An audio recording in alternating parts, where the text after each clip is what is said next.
Hi students, today I am continuing an astrologer's day. See page number 3, the first sentence in that paragraph. He had left his village without any previous thought or plan.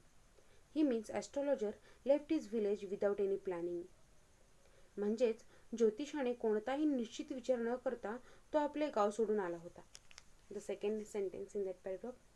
If he had continued there, he would have carried on the work of his forefathers, namely tilling the land, living, marrying, and reaping in his cornfield and ancestral home.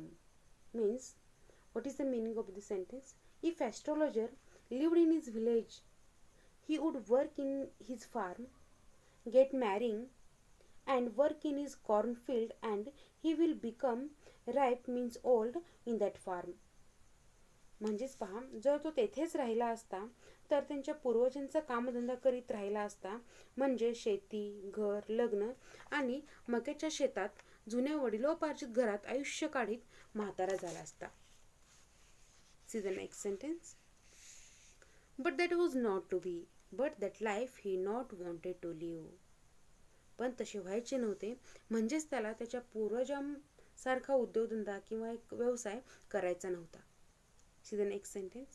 He had to leave home without telling anyone, and he could not rest till he left it behind a couple of 100 miles.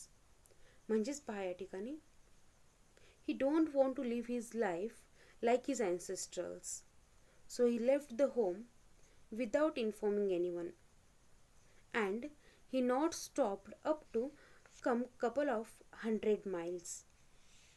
म्हणजेच पहा, त्याला त्याच्या पूर्वजांप्रमाणे तेच ते करणे आवडले नव्हते, म्हणून तो कोणालाही न सांगता घर सोडून गेला व शेकडो मैलाचे अंतर चालून पार केल्याशिवाय तो थांबला नाही. See the last sentence in the paragraph. To a villager it is a great deal, as if an ocean flowed between. See the meaning of this line in English. To any villager, to walk 100 of miles means to come to pass over the ocean. म्हणजेच पहा, एखाद्या गावकऱ्याला हा पल्ला गाठणे म्हणजे समुद्र पार करण्याइतकी मोठी गोष्ट होती. So thank you. Like, share and subscribe for next video. Stay home, stay safe.